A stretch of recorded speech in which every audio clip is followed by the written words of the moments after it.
shy rancher hired a tall Navajo woman as a cook. 1 week later, she did something to him. Some men wear their loneliness like a second skin, so tight they forget what air feels like without it pressing against their chest. Corwin Gray was one of those men. His ranch sat 15 miles from the nearest town, a wooden structure that seemed to lean away from the world itself. The cattle wandered unfenced. The garden grew wild with weeds. And Corwin moved through it all like a ghost haunting his own life. When he finally wrote the advertisement for a cook, his hands shook so badly the ink smudged. He needed help. But needing and accepting were two different countries, and he had lived in the first one so long he had forgotten the language of the second. The morning Kaya Nightwind arrived, Corwin watched from behind the barn door, his heart hammering against his ribs like something trying to escape.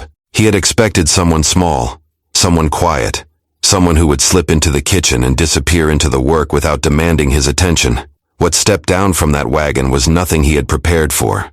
She stood nearly 6 feet tall, maybe more, with shoulders that looked like they could carry the weight of the entire ranch without bending. Her hair fell in 2 thick braids past her waist, and she moved with the kind of certainty that made the ground itself seem grateful for her steps. She was Navajo. He knew that from the letter, but knowing and seeing were different things entirely. Corwin pressed himself further into the shadows, his chest constricted. The air in his lungs felt suddenly insufficient. This was a mistake. This was all a terrible mistake. He should never have posted that advertisement, should never have imagined he could share this space with another human being, let alone someone who seemed to take up more room than the barn itself. Kaya set her bag on the porch and looked directly at the barn, not toward it, at it, as if she could see through the weathered wood and into the cramped space where he held his breath. "You the one who needs a cook?" Her voice carried across the yard without effort. Low and steady. Corwin said nothing, could say nothing. His throat had closed around the words. She waited. 15 seconds. 20. Then she picked up her bag and walked toward the house. "I'll be in the kitchen. You come in when you're ready." But he knew he would never be ready. That was the whole problem. 3 years he had managed this ranch alone, barely eating, barely sleeping, barely existing in any way that resembled living. The cattle survived because habit ran deeper than grief. The land persisted because it had no other choice. And Corwin endured because stopping would require a decision, and decisions required a presence of mind he no longer possessed. He waited an hour before approaching the house, crept up to the kitchen window and peered inside. She had already found everything. The pots he never used, the plates gathering dust, the pantry that held more cobwebs than food. She stood at the stove, her back to him, and even from this distance he could see the controlled efficiency of her movements. No wasted motion, no uncertainty. She knew exactly what she was doing. He left an envelope on the porch rail. Payment for the first week. Instructions written in careful script. Meals to be left on the table. No need for conversation.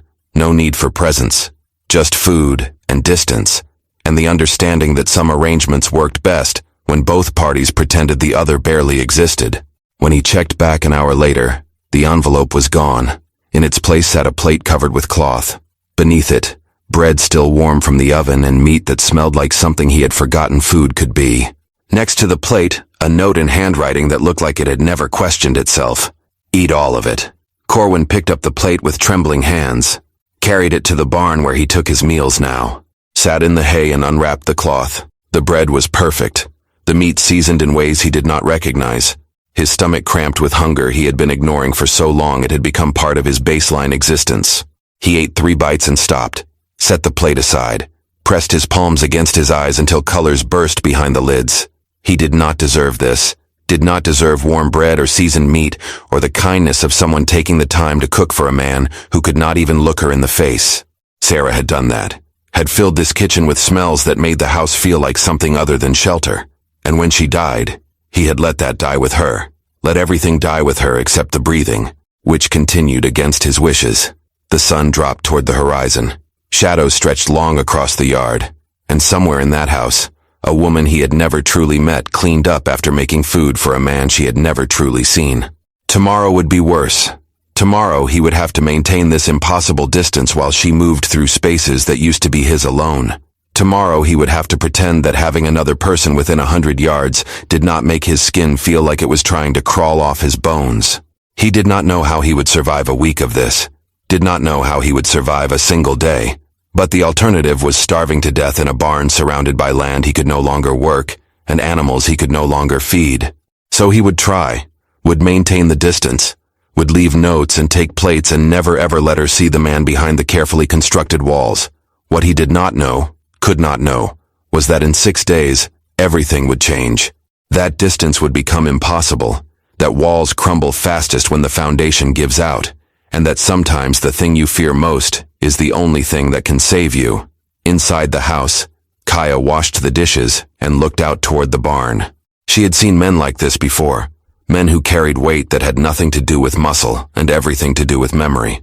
Her grandmother had taught her to recognize the signs, the way they moved like they were always apologizing for taking up space, the way they avoided eyes like eye contact could burn, the way they breathed shallow, as if deep breaths might crack something open they had spent years sealing shut. She dried the last plate and set it in the cupboard. Tomorrow she would cook breakfast, leave it on the table as instructed, pretend she did not notice the plate from tonight sitting on the porch rail with 3/4 of the food uneaten, pretend she did not see him watching from the shadows, pretend that the man who hired her was anything other than someone drowning on dry land. But Kaya did not pretend for long. It was not in her nature, and something in her gut told her this arrangement would not last in its current form. Something would break. Something always did when people tried to maintain walls that were never meant to stand. She just did not know how soon that breaking would come, or how high the cost would be when it did. The second morning, Corwin woke before dawn and immediately felt the wrongness of another presence in his space. Someone was moving in his kitchen. Someone was breathing his air. Someone existed in the same 100 yards of earth he occupied, and his body responded like she carried a disease he could catch through proximity alone. He dressed in the dark and slipped out through the barn's back entrance, took his tools, and headed toward the farthest fence line. If he timed it right, he could work until noon, return when she would be resting, grab whatever food she left and disappear again before their paths crossed. It was a coward's plan. He knew that, but cowardice had kept him alive this long, and he saw no reason to abandon a strategy that worked. What Corwin wanted was simple: food without conversation, help without obligation, a body moving through his space that somehow remained invisible. He wanted her to cook and clean and exist in a way that did not require him to acknowledge that she was real, that she had thoughts, that she might form opinions about the pathetic man who paid her to pretend he did not exist. But Kaya wanted something different. Not conversation exactly, not friendship. She had not come here seeking connection. She had come because the pay was fair, and the isolation suited her own purposes. What she wanted was to do her job without the absurd dance of avoidance. She wanted him to eat the food she prepared, to stop leaving plates 3/4 full like some kind of silent protest against nourishment itself. She wanted basic human efficiency in an arrangement that should have been straightforward. By the third day, patterns had emerged. Corwin left before sunrise, returned after dark, communicated exclusively through notes written in cramped handwriting that looked like it was trying to disappear off the page. "Thank you. Excellent meal. Please reduce portions." Each word carefully chosen to convey gratitude while maintaining maximum distance. Kaya responded in kind, left notes of her own. "Eat more. You're too thin. Working on empty stomach dangerous." Her handwriting took up more space than his entire notes combined. Each letter formed with the same confidence she carried in her body. She cleaned the house because the dust offended her, not for him. She organized the pantry because chaos made cooking inefficient, not for him. She repaired the sagging porch step because it was dangerous and she refused to break her ankle for someone else's negligence, not for him. But she also watched, could not help watching, because something about Corwin Gray pulled at a thread in her chest that she thought she had cut years ago when she left her grandmother's house. He reminded her of her cousin after the incident no one spoke about. The way he moved through space like he was constantly apologizing, the way his hands shook when he thought no one could see, the way he existed at half volume as if turning himself down might make him disappear entirely. On the fourth morning, Kaya rose early and positioned herself on the porch, waited. When Corwin tried to slip past in the pre-dawn darkness, she spoke. "You're going to collapse out there." He froze. Actually froze mid-step like her voice had turned him to stone. Did not turn around. Did not acknowledge her beyond the sudden rigidity of his spine. "I've been watching the plates. You eat maybe a quarter of what I cook. A man can't work land on that little fuel. Nothing. Not even breathing that she could hear. I'm not trying to talk to you, she continued, her voice level. I'm trying to keep you from dying on my watch. Because if you pass out in some field and the coyotes get to you before someone finds you, that becomes my problem. His shoulders lifted. A breath finally. Then movement. He walked away without responding. Disappeared into the darkness like she had never spoken at all. Kaya sat back in her chair. This was worse than she thought. Whatever lived inside Corwin Gray had teeth, had dug in deep, and she recognized that particular brand of pain because she had seen it before. In her uncle after the long winter. In her brother after the accident that took his best friend. In herself, once, when she was younger, and thought grief could be outrun. She went inside and made breakfast. Eggs, bacon, bread. More than one person could reasonably eat. Left it on the table with a note that said only, all of it. When she checked later, the plate was gone. When she checked the porch, she found it there. Empty except for a folded piece of paper. She unfolded it. 3 words in that cramped handwriting. I'm trying. Kaya stared at those words for a long moment. They were the first honest thing he had said since she arrived. The first acknowledgement that this arrangement was not working. That he was not working. That something fundamental was broken, and had been broken for so long that working felt like a foreign language. She folded the note and put it in her pocket. Tomorrow she would push harder. Would find a way to make him see that whatever he was doing to himself in the name of penance or grief, or whatever story he told himself at night, it was not sustainable. The body did not run on guilt. The land did not care about emotional pain. And if he kept starving himself while working from dawn to dusk, he would not make it through the week. What Kaya did not know was that she was wrong about the timeline. He would not even make it through tomorrow. Because tomorrow he would go to the farthest fence line. And tomorrow, a snake would be sunning itself on a rock he needed to move. And tomorrow everything would change in ways neither of them could anticipate. But tonight, she simply sat on the porch and watched the stars emerge. Somewhere out in those fields, a broken man was trying to work himself to death. And she had 6 days left to figure out how to stop him before her contract ended. And she moved on to the next job that required her particular set of skills. 6 days. She had no idea how little time that actually was. On the 5th day, Kaya stopped playing by Corwin's rules. She had tried patience, had tried notes, had tried the careful dance of giving him space while also trying to keep him alive. None of it was working. The man was withering before her eyes, and she had spent too many years learning how to read the signs of a body giving up to ignore what she saw now. So when she heard him in the barn that morning, she walked straight to the door and opened it. Corwin was saddling his horse. His hands fumbled with the straps, twice, 3 times. The leather kept slipping through his fingers like his grip had forgotten how to hold. We need to talk, Kaya said. He did not look up, kept working on the saddle with trembling hands that betrayed just how far past exhaustion he had pushed himself. I don't require conversation as part of our arrangement. His voice came out thin, stretched tight. No, but you do require staying alive. And right now you're failing at that. He stopped moving. The barn filled with the kind of silence that pressed against eardrums. When he finally spoke, his words came out barely above a whisper. I'm managing. You're not. She took 2 steps into the barn. He took 2 steps back. The horse shifted between them, uneasy with the tension. You're working 12-hour days on food that wouldn't sustain a child. Your hands shake. Your breathing is shallow. You move like every step costs you something you can barely afford to spend. That's not your concern. He grabbed the horse's reins, prepared to lead it past her. To escape again. Kaya did not move from the doorway. She was taller than him by 3 inches, broader through the shoulders, and she used every bit of that presence now, not as a threat, but as an immovable fact. Make it make sense, she said. Help me understand why a man would hire someone to cook for him and then refuse to eat. Why he would pay money to starve himself with company instead of starving alone. Something in Corwin's face cracked. Just a hairline fracture. But she saw it. Saw the moment her words found the thing he had been protecting.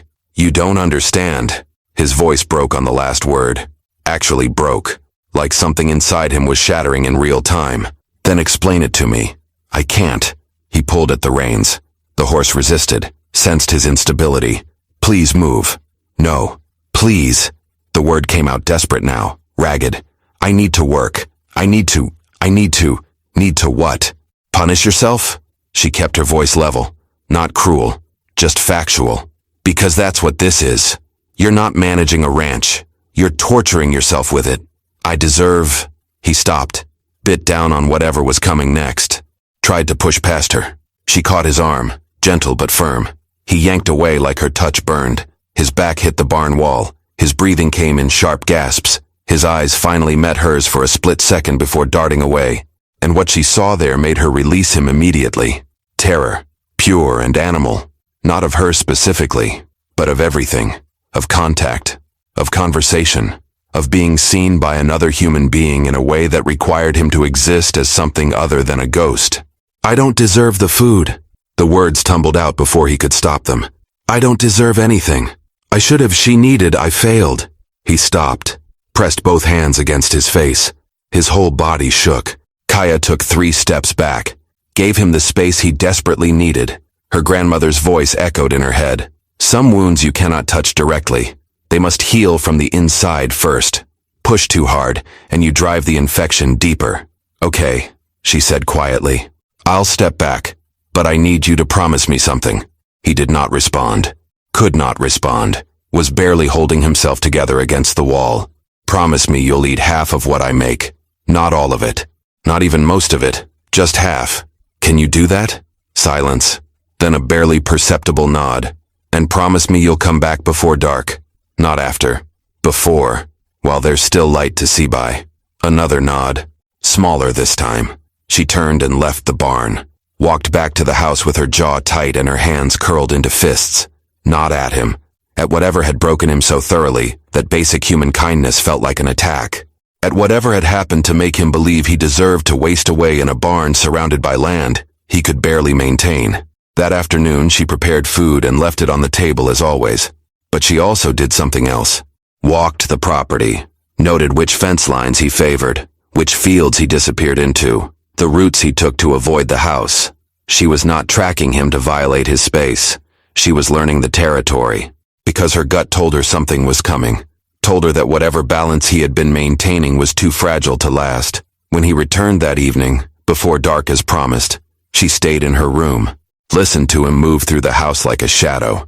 Heard the scrape of plate on table, the sound of him eating. Not half like she asked, but more than yesterday. Small progress in a war he was waging against himself. Later, she found a note on the porch. I'm sorry. She folded it and added it to the first one in her pocket. 2 honest things now. 2 cracks in the armor he wore like skin. Not enough to save him, but enough to know that somewhere under all that pain, a part of him still wanted to be saved. Tomorrow would be day 6. One day, left in the week. One day before everything changed. And she had no idea that tomorrow he would ride out to the farthest fence line where the terrain turned rocky and the snakes came out to sun themselves on warm stones. Had no idea that all her careful observation of his patterns would be the only thing that let her find him in time. Tonight she simply sat in the dark and wondered what could break a person so completely, and whether anything she did in the next 24 hours would matter at all. Day 6 began like all the others. Corwin woke before dawn, avoided the house, and headed toward the farthest fence line where the land turned rocky and uneven. He told himself he was checking the posts, that the cattle needed better boundaries, that this had nothing to do with putting maximum distance between himself and the woman whose presence made his chest feel too small for his lungs. The work was familiar, physical. It required no thought beyond the immediate task. Move the stone, check the post, tighten the wire, repeat. His hands had stopped shaking as badly. Yesterday he had eaten half the breakfast she made. This morning he had eaten a bit more. Small victories in a war he was losing, but victories nonetheless. He bent to lift a large flat stone that had rolled against a post. Grabbed it with both hands. Lifted. And that was when he saw the snake. It was coiled in the shadow beneath the stone. A rattlesnake, thick-bodied and furious at being disturbed from its sun-warmed resting spot. It struck before Corwin could drop the stone. Before he could move. Before his brain could process the danger. Fangs sank into his left calf just above his boot. The pain was immediate and electric. He stumbled backward, dropping the stone. The snake retreated into the rocks. Its rattling warning far too late to matter.